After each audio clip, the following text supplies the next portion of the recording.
Hello, everyone, and welcome to this edition of Wine, Women, and Words. Joining me, as always, is Michelle. Hello. With us this evening is Roni Robbins, and she's here to talk with us about Hands of Gold. Thank you so much for joining us. Thank you for having me and this opportunity. It's our pleasure to have you. So for those who are not familiar with the book, could you give us a little bit of a synopsis? Sure.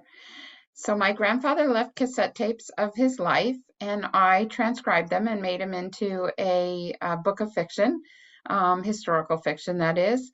He in the tapes, he actually had a line that said, if somebody wanted to write this, or there's a writer in the family, so be it.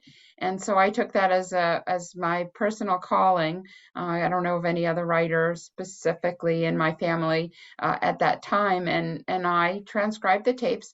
What made it interesting for me, I'm a journalist, so I can spot a good story regardless, but what made this a much bigger than any other story or article that I've ever written for dailies and weeklies and such was that it was personal, of course, and also that I grew up with this man, and my grandparents had an amazing relationship, which I probably just took for granted. They were married for 60 years. My grandmother actually had to be the breadwinner when my grandfather was ill with tuberculosis. So they actually died coming up next week. I'm not sure how many years it is, but a year apart from each other. And that's what started it, was this amazing love story that I knew they were in love, but you don't pay as much attention to that with your grandparents. And what he talked about on the tapes made me think that it would be worthy of a story that would be romantic and adventurous, and the challenges that he had to deal with, both health and because they were Jewish, and the family they started out in the Holocaust, and so there's a bit of all of that. There's romance, adventure, health challenges, survival. And then at the root of it all is the love story. So I love that. I'm always fascinated by the family dramas and stories that people write. What was it like for you to be able to take this, the truth of your grandparents' lives and turn it into a fictional novel? well, I knew I had to protect those that are still alive, and change all of the names. And I wanted to play with it a little bit. It wouldn't have been as interesting if I had just taken the facts as they were. I played with some of the details, some of the dates, and so there's a little bit of mystery, and they didn't really talk about the Holocaust, but that was always shush. I wanted to find out more about that. I did a lot of research, and so there's a bit of Holocaust in there. My grandfather left before the Holocaust, but most of his family died there.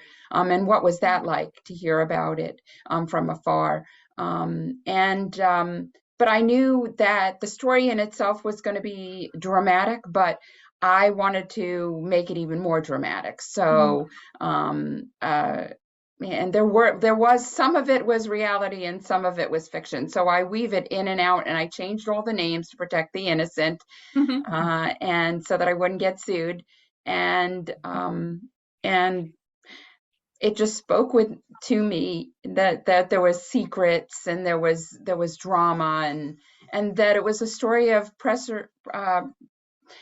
perseverance, and that anyone could feel empowered by that, including myself, to not let things like health issues stand in the way of you, or anything else that you can push through almost any type of trauma. So I think there are so many little ways in the book that really convey like how much he loved his wife, and not to get into spoilers, as this is at the beginning, so this doesn't count as a spoiler, but just that the moment, you know, when he's having his last moments with Hannah and she says, you know, meet me in heaven, you know, wrap everything up, you know, and meet me there. And how he says, you know, after 60 years of marriage, you do what you're told. How he's just like, okay, you know, I'll get there as soon as I can and see you again. I just love that one sentence, that one little moment. I really enjoyed that scene. I thought that was a really good show don't tell kind of moment between those two characters. And isn't that what writers are supposed to do, what we're trained Exactly. to do? Show, don't tell.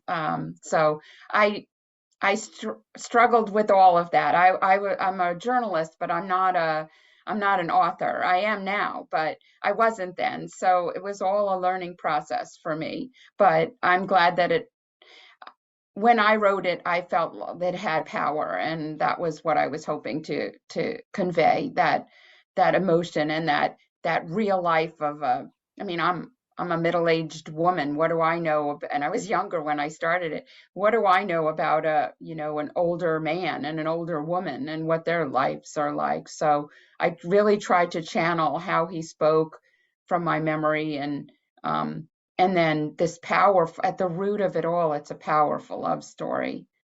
So, but I'm glad that you had that reaction. That's what I was hoping for. And you mentioned that, you know, I had read in your author's note that you temporarily retired from your journalism career to take the time to write this novel.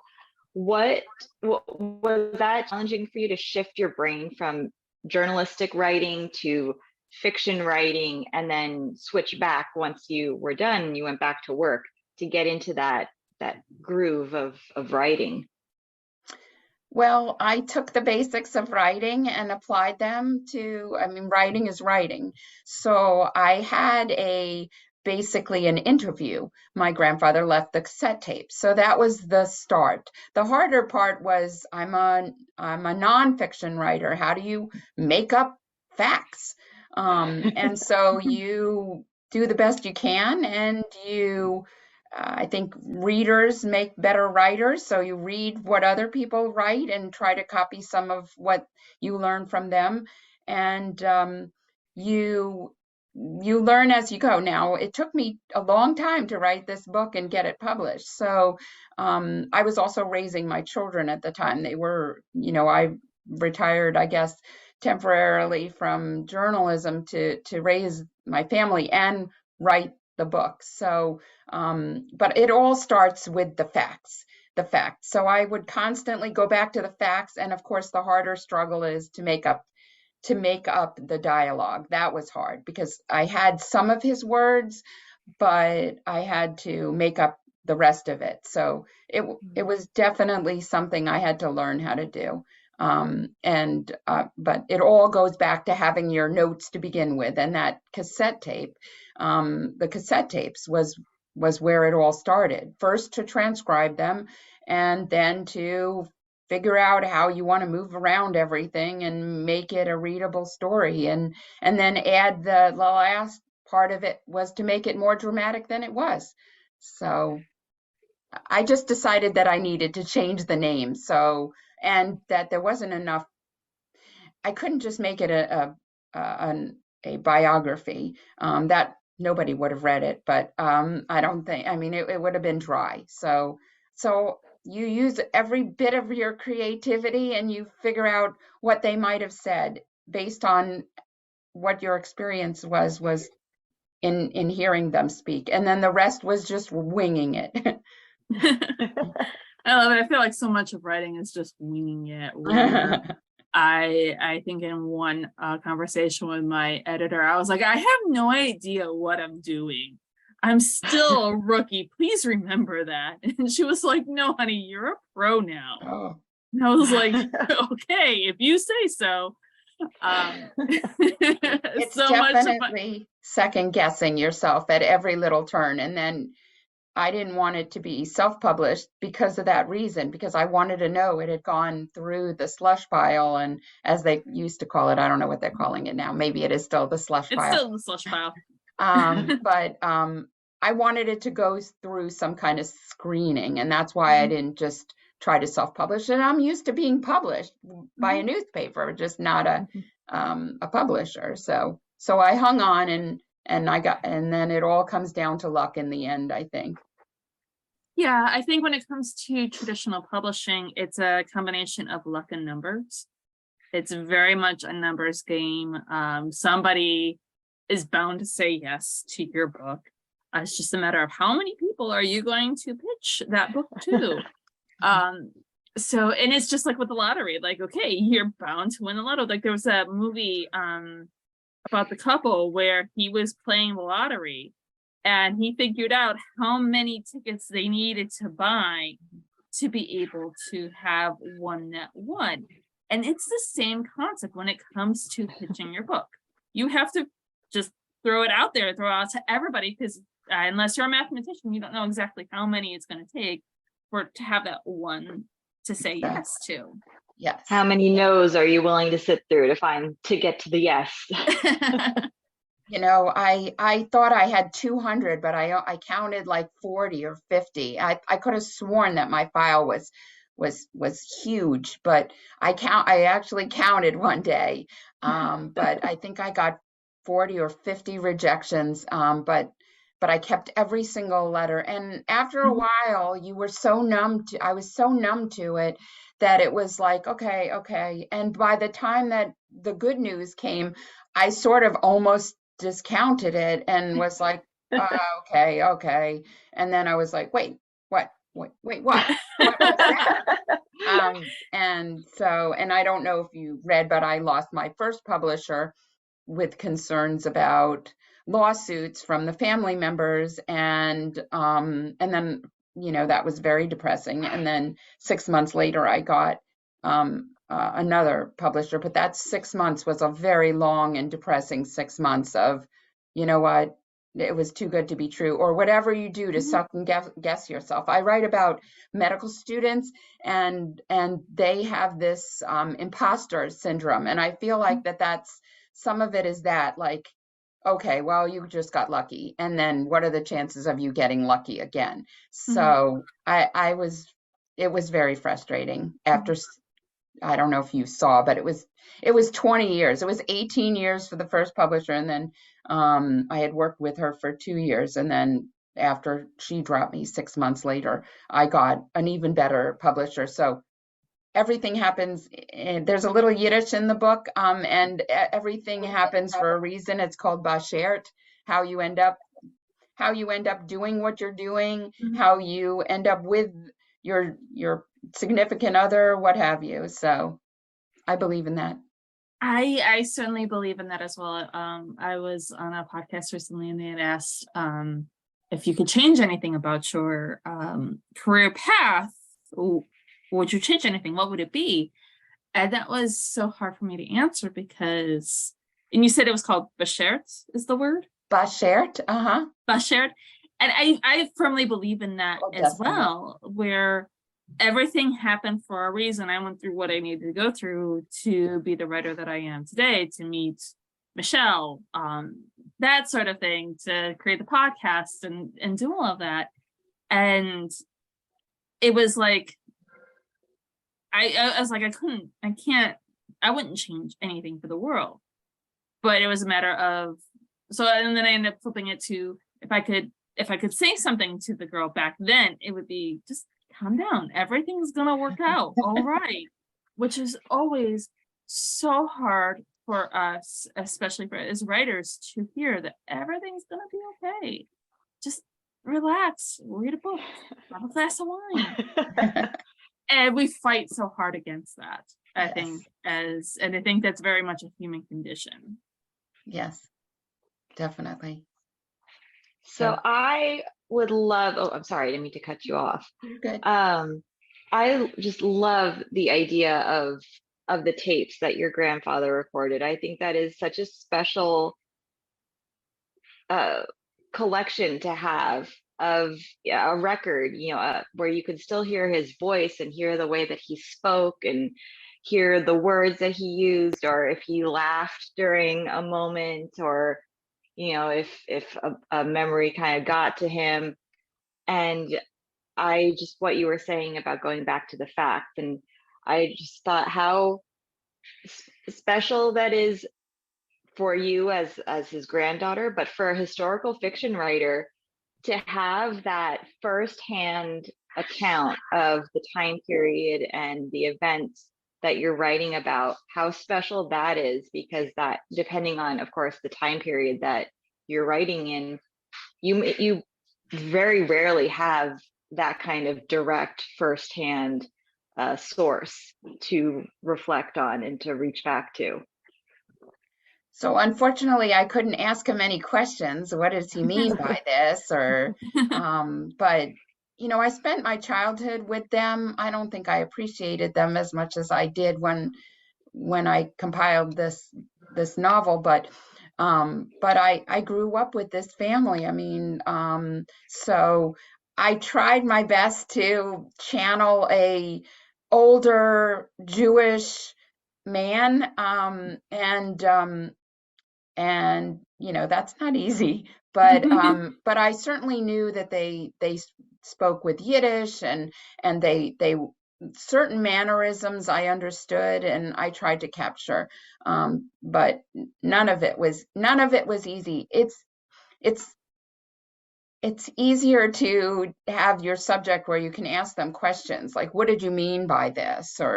But as I do with my journalism, but this was a whole different, taking all of my skills as a writer. I knew I could be published.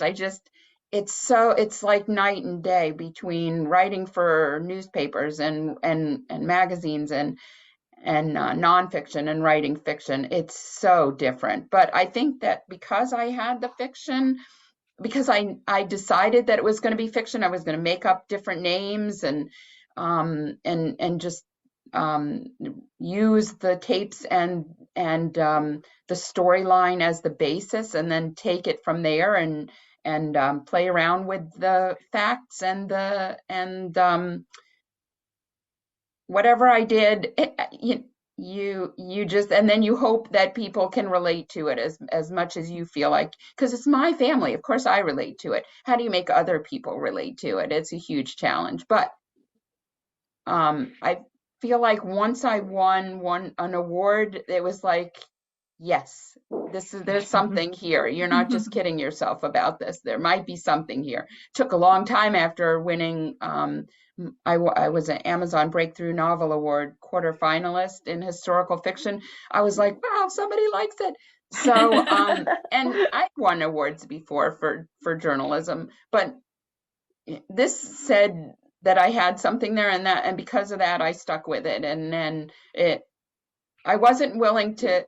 I had time on my hands. I was raising my children. Not that there's much time, but while they napped, I worked on this. So I set my heart on doing this at a certain point, and I refused to let it go. And surprisingly, that's the same perseverance that my grandfather had. So maybe I owed it to him to push through and have, and be able to make this happen, because he spoke to me in the tapes and said, if there's a writer in the family. And that was my calling, to make sure that I did my best to make sure that this got out there. And then so happy that people can relate to it in any way, because that's the whole thing, is to make this story like everyone else's ethnic family, so to speak. So like I said, I hope I did that. And I won another award, American Fiction Award. So I'm excited that for Family Saga finalist. So I know that it's got some potential, and now it's just to build the following and build the readership more. Mm-hmm. It's been out a year, so I've had some small successes, but it's not easy. Diana, I guess you can tell us, it's not easy to sell and promote and constantly be marketing a book. Oh no, it's not. It becomes a way of life after a while, where you're like, hi, yeah, I've got a book. Yes, I'm a novelist. You learn to change how you introduce yourself, where like for the longest time I didn't talk about the fact that I was a writer. I never said it beforehand, because I know the next sentence afterwards is going to be, well, what do you write? Have you been published? And so I didn't say anything until afterwards. And then because I'm in Los Angeles, everybody here is a writer. Like everybody. There's so many writers here, and it's a matter of, well, what type of writing do you do? And I've recently decided, okay, I'm just going to start calling myself a novelist, because if I'm in Los Angeles to say I'm a writer, they're like, oh, okay, screenwriter.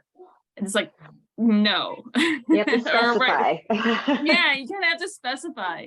But yeah, you just kind of get used to it. And then word of mouth, eventually, it, again, trusting that things, the way it's going to happen is going to happen. In the words of Elena Ferrante, a book is meant, if the book has something to say, the readers will find it. And I believe I completely butchered that quote.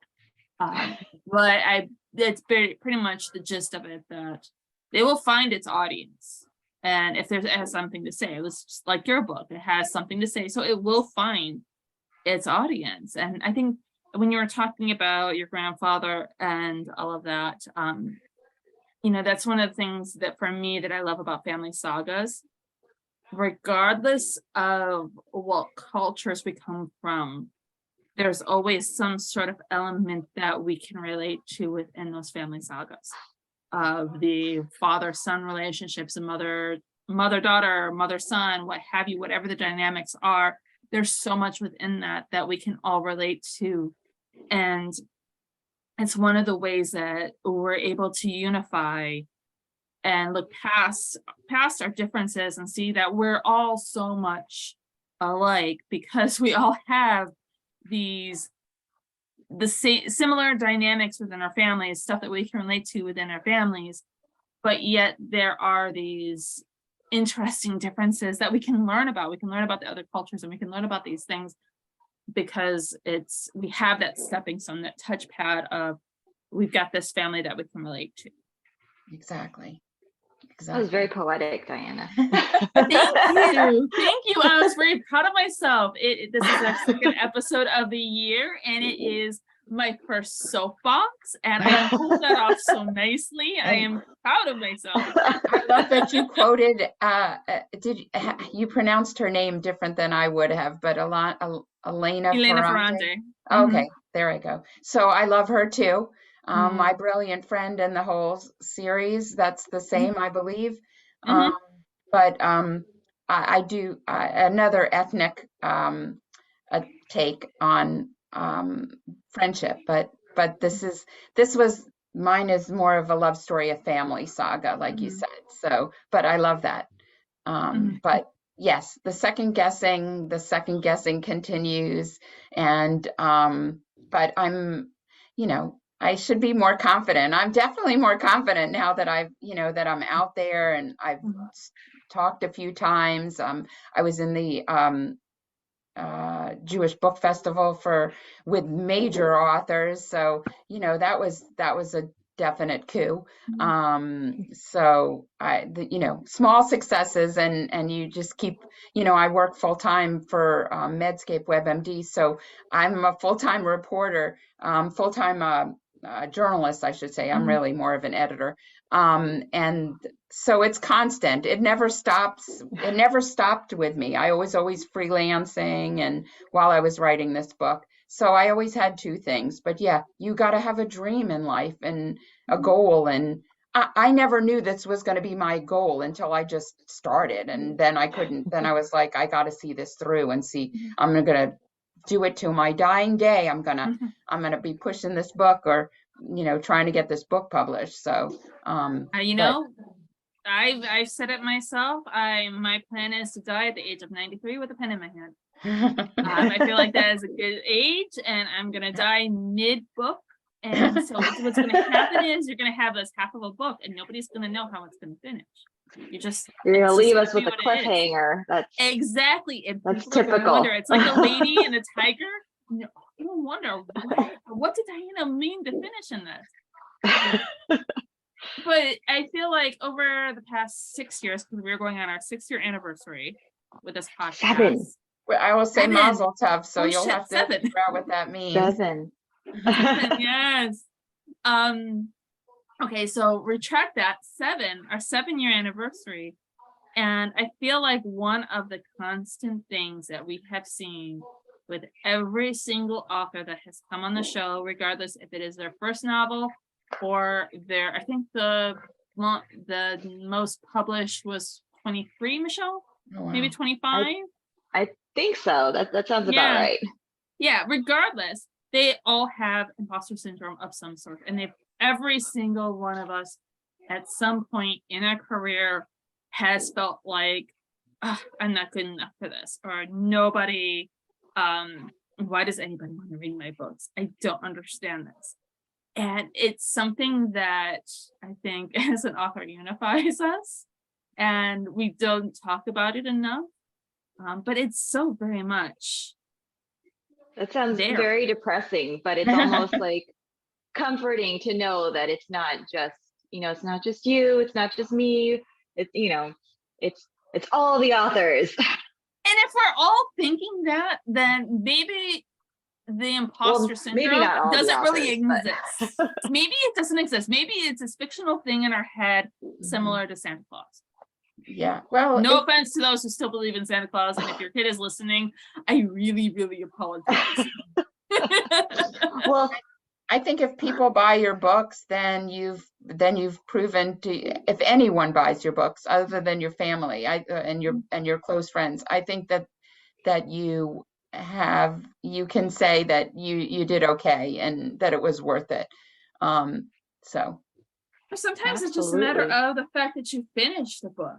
yes. How many people say they want to finish a book and never actually write a novel? You know, how many people have come up to the three of us? I'm sure many of us have had these, and anybody listening has had these people who have come up to them if you've already been published and like, oh, I want to write a book too, but never actually finished the book. So just the fact that you have finished the book, you have accomplished something that My book is right there. Yeah.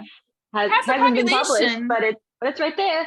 You know how many people haven't even reached that milestone yet?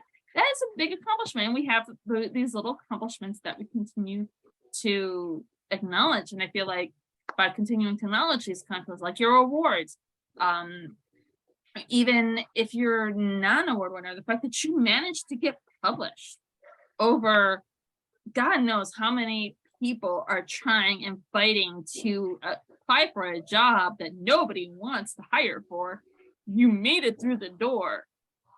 That is an accomplishment in and of itself, regardless if anybody buys your books. Right. I do believe some of the thing. it was Bashert that I get that far. I just had to be patient and time. God has his own plan for everyone, and it just wasn't my time yet back when, or all those 20 years while I was raising my children. It needed to wait, and then it all came together perfectly. But then there's the marketing, and I appreciate speaking with other authors to hear their story. And Michelle, don't give up. That's yes.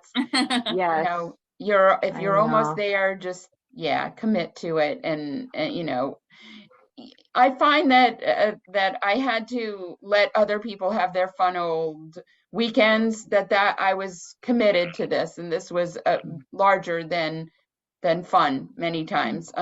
That's my choice. So I'm very type A, so go ahead and go on vacation. I'm gonna finish this book.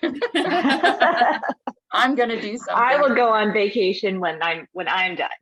Yes. Well, I wish you luck for sure. It's thank you. It's not easy, and I've had some successes and some struggles, and I think that also mirrors what my grandfather had relayed to me through the cassette tapes. Absolutely. Well, if you all would like to order your own copy of Hands of Gold, be sure to check out our show notes. You can click on the link to our bookshop on bookshop.org and order your own copy. As always, bookshop.org supports our wonderful writers. It supports the podcast, but most importantly, it supports all of the wonderful indie bookstores out there. And Roni, thank you so much for taking time out of your evening and coming to hang out with us and talk about books and writing and the book that you've brought to life. Thank you. I appreciate the opportunity. It was my pleasure too. Absolutely. Enjoy the rest of your evening. You too. Thank Thank you. you. Thank you. Thank you. Bye. Bye.